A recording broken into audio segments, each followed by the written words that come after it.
my beloved Boss Mike, Severa.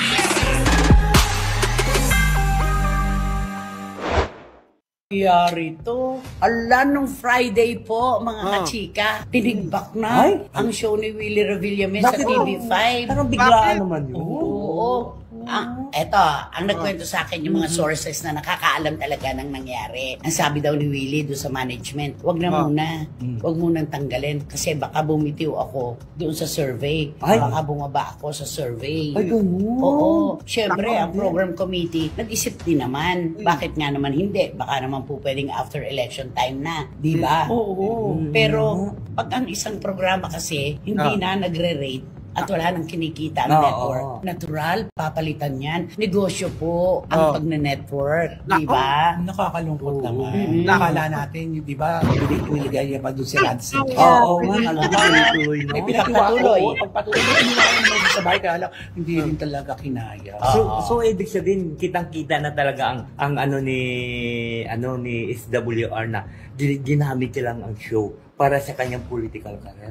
Hindi naman. Nung una talaga, negosyo para sa kanya yan. Karera para sa kanya yan. Pero ngayon nga, syempre dapat tingnan din niya na negosyo din ang network. Hindi naman po maglalagay talaga ng mga programa na kung di na nagre-rate, hindi kumikita, mananatiling nandun. Ano, magpapalugi ang network? Oo, at saka lalo na Ako, mga kababayan, so eto na, mga kababayan, bigyan na natin ng reaction ito.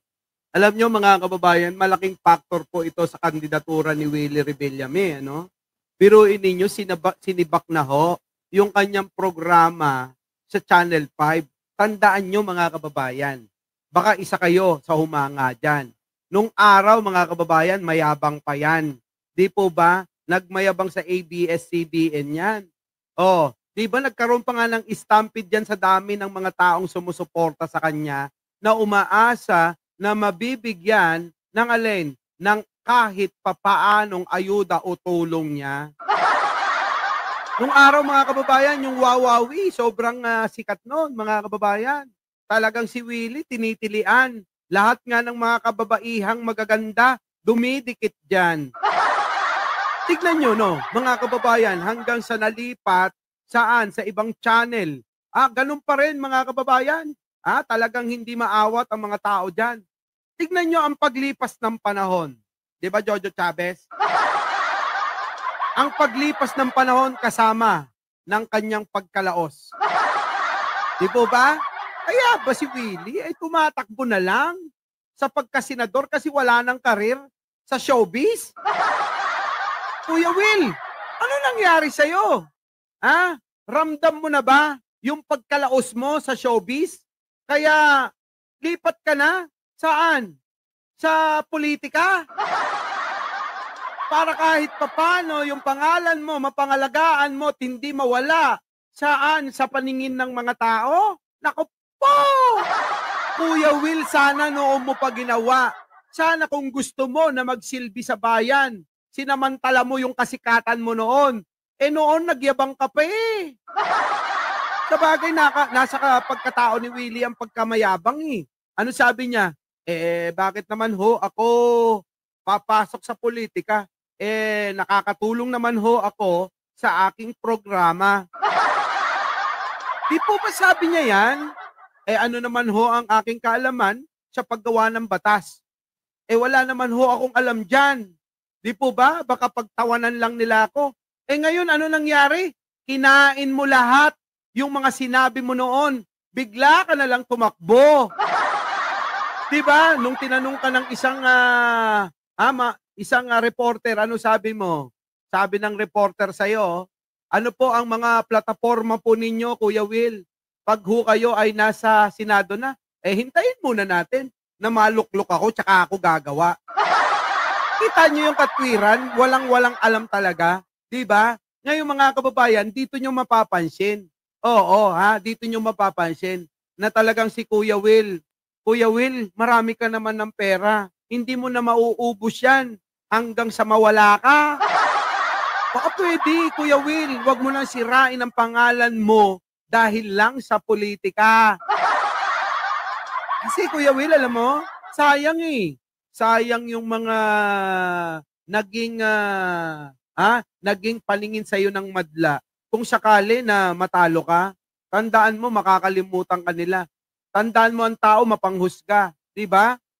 Darating yung panahon, sasabihin ng mga tao sa'yo, yan, kasi, naghangad ka pa. Kuya Will, ako, kaya nga sinabi ko sa'yo, no? Sikat na sikat ka nun. Oo, sikat na sikat ka nun. Hindi makakalimutan yun. Pero ngayon, parang kinakalimutan ka na. Dahil wala ka nang maibigay sa maraming tao, wala na bang sponsor sa'yo?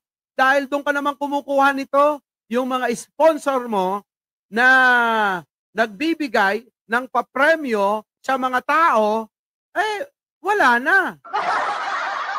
Nagkalasan na, mga kababayan. Di, saan patungo ang programa niya? Hindi naman po pwede na bunot na lang siya, bunot at abono ng abono, ha? Dahil nga sabi nga ni Tita Christy, negosyo yan. Kung nag-aabono ka na nag-aabono, naku, mauubos ka niyan. Kaya ano mangyayari? Kailangan gumawa ng kaparaanan. Para masabi na matulungin pa rin, kukuha ng pondo sa gobyerno at iyon ang itutulong sa maraming tao. Siyempre kasama na ron yung alin, kita nito. Ganun naman ang mga politiko, di ba? So ngayon, balikan natin. Tandaan nyo, ang kasikatan ng tao ay may hangganan. Yun ang aral ng sinasabi ko. Di po ba? Lahat po ng ginhawa, lahat po ng karangyaan, lahat po ng swerte, mga kababayan, ng isang tao ay may hangganan. Tignan nyo mga kababayan, noon sikat na sikat si Digong. Ngayon, basura na lang yon. Ganun lang ho ang buhay. Parang gulong lang yan, umiikot. Kaya nga ho mga kababayan, payo ko po sa inyo. Habang kayo po ay kinakadyot ng swerte, samantalahin nyo mga kababayan. Hanggat po kayo'y kinakadyot ng swerte, sige na sige. Huwag titigil. Oo, huwag iindahin ang pagod. Opo, sige lang, kadyot. Opo ganun po mga kababayan, kapag kaho kayo dinatnan naman, hindi po yan mawawala. Pag kinadyot kayo ng malas, nako po, Diyos ko po. Sigurado yan mga kababayan. Walang hanggang kadyot din ng kamalasan yan. Tignan nyo nangyari sa mga Duterte. Ano nangyayari? Diba? Kinadyot sila ng kinadyot ng kamalasan. Eto pa, nadagdag pa mga kababayan. Sino? Si Pulong. Nadiskubre, dinimanda ng isang tao na muntik niya nang patayin. Kuhang-kuha ho sa camera ang alin, mga kababayan, yung pag-unday niya ng saksak di ba? Our beloved Boss Mike,